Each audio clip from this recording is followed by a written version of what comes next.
friends, I doctor Pooja Grover welcome to my channel. आज हम बात करेंगे पाइथन में ट्राई ब्लॉक की और एक्सेप्ट ब्लॉक की।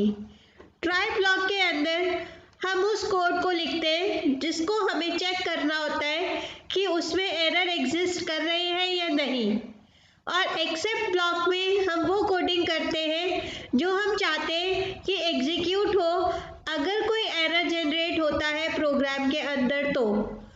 और फाइनली ब्लॉक वो होता है जिसके अंदर जो भी लिखा होता है वो एग्जीक्यूट होगा ही होगा, इररिस्पेक्टिव ट्राई और एक्सेप्ट ब्लॉक में क्या लिखा है या उनका क्या रिजल्ट है। अब इसी चीज़ को हम कहते हैं एक्सेप्शन हैंडलिंग। एक्सेप्शन हैंडलिंग होता है कि जब भी प्रोग्राम के अंदर कोई एरर अकर कर रहा है तो पाइथन नॉर्मली क्या करता है, एरर मैसेज जनरेट करता है।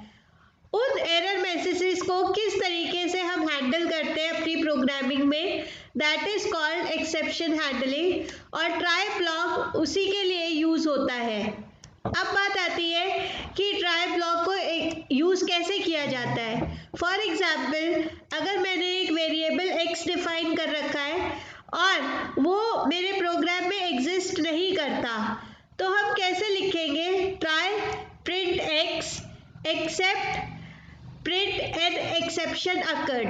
मीन्स हम ट्राई ब्लॉक में क्या चाहते हैं कि x की वैल्यू प्रिंट हो, लेकिन अगर एक्सेप्ट x जो है मेरा प्रोग्राम में डिफाइंड ही नहीं है तो वो जो आंसर प्रिंट करेगा वो करेगा एन एक्सेप्शन अकर्ड, क्योंकि जब वेरिएबल ही नहीं है तो वैल्यू कहाँ से आएगी। नेक्स्ट आता है कि ट्राई ब्लॉक अगर मेरा ना हो तो किस तरीके से प्रोग्राम का एग्जीक्यूशन होगा। अगर हमारा ट्राई ब्लॉक हमने प्रोग्राम में नहीं लिखा तो प्रोग्राम क्रैश भी हो सकता है और वो इस तरीके के एरर मैसेजेस को जनरेट करेगा। प्रिंट एक्स तो आएगा file demo try except error dot P Y print x not defined. तो इस तरीके से एरर मैसेजेस जनरेट होंगे और हमारा प्रोग्राम क्रैश कर जाएगा। नेक्स्ट आता है कि अगर हम चाहते हैं कि एक से ज़्यादा एक्सेप्ट ब्लॉक लिखे तो कैसे होगा। अगर हमने कहा try print x except name error and दूसरा एक्सेप्ट अलग लिखा, तो नेम एरर के अंदर हमने लिखा है print variable x is not defined. अगर मेरा वेरिएबल एग्जिस्ट नहीं करता प्रोग्राम में तो नेम एरर जनरेट होगा, लेकिन अगर नेम एरर के अलावा कोई दूसरे तरीके का एरर है तो जो प्रिंट होगा मैसेज वो होगा something else went wrong. But जैसे मैंने पीछे बताया था एक्स वेरिएबल डिफाइंड ही नहीं है प्रोग्राम में, तो इसका जो आंसर प्रिंट होगा वो होगा वेरिएबल एक्स नॉट डिफाइंड। अब आता है यूजर इनपुट। पाइथन के अंदर हम अपना खुद का इनपुट भी दे सकते हैं, लेकिन पाइथन 3.6 और पाइथन 2.7 में इनपुट देने का या लेने का जो मेथड है वो अलग अलग है। पाइथन 3.6 में हम इनपुट मेथड यूज करते हैं और पाइथन 2.7 में हम रॉ इनपुट मेथड यूज करते हैं। अगर मुझे यूजर का नेम इनपुट कराना है तो दोनों वर्जन्स में उसको कराने का तरीका अलग है।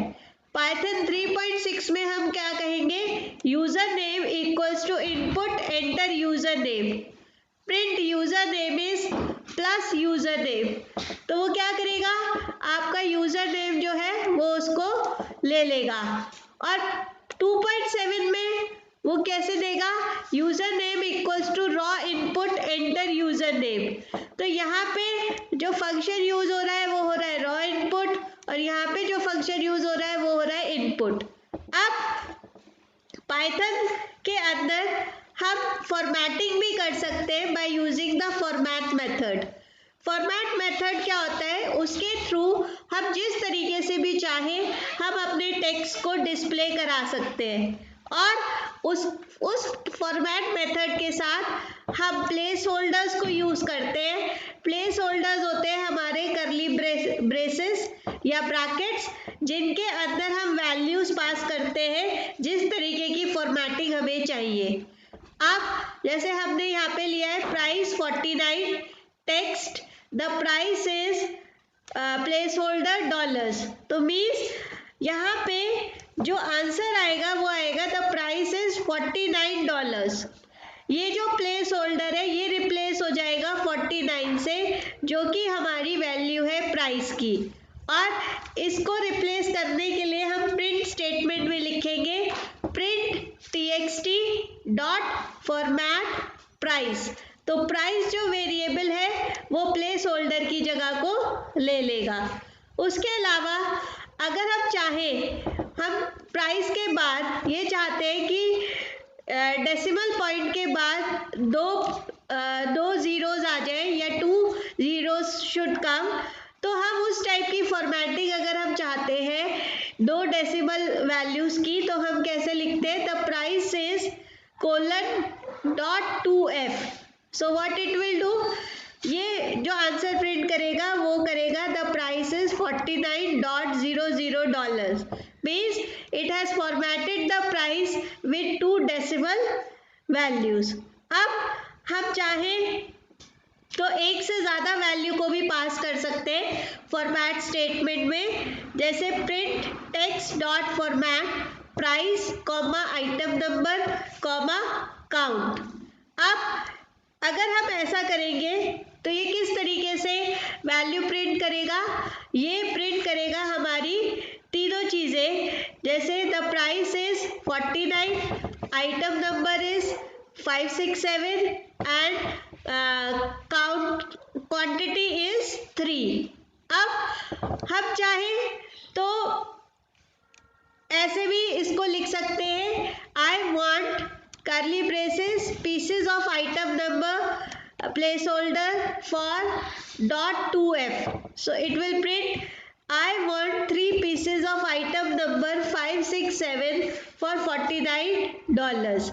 So this is what exactly the way of formatting the text is. Next है इंडेक्स नंबर। अब हर एक आइटम का कोई ना कोई इंडेक्स नंबर होता है और फॉर्मेट के साथ हम उस इंडेक्स नंबर को भी पास कर सकते हैं। जैसे मैंने कहा my order equals to I want 0 pieces of item number 1 for $2.2f।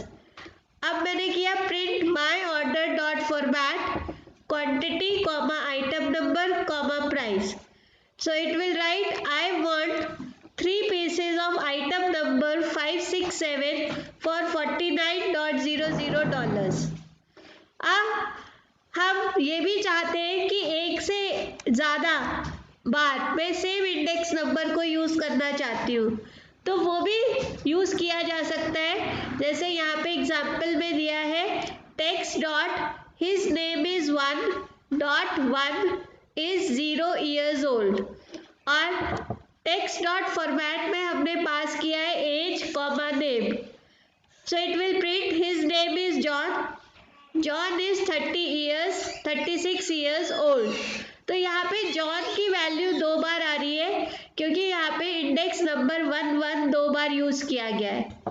अब लास्ट में आती है बात नेम इंडेक्सेस की। जैसे हमने पहले देखा कि हम इंडेक्स नंबर यूज कर रहे हैं या फिर हम फॉर्मेट के साथ सिंपली किस वे में प्रिंट कराना चाहते हैं वो चीज़ देखी। अब बात आती है कि फॉर्मेट के साथ हम डायरेक्ट वैल्यू को कैसे पास कर सकते हैं। अगर मुझे डायरेक्ट वेरिएबल देना है तो उस वेरिएबल के साथ उस वेरिएबल की वैल्यू भी पास करनी पड़ेगी। जैसे print my order dot format car name equals to Ford comma model equals to Mustang. अब जब ये प्रिंट होगा माई ऑर्डर तो ये प्रिंट होगा I have a Ford it is a Mustang. सो यहाँ पे हमने क्या किया, वेरिएबल और उसकी वैल्यू को डायरेक्ट पास करा दिया फॉर्मेट मेथड के अंदर। I hope you like the video. Please do like and subscribe my channel for further updates. Thank you.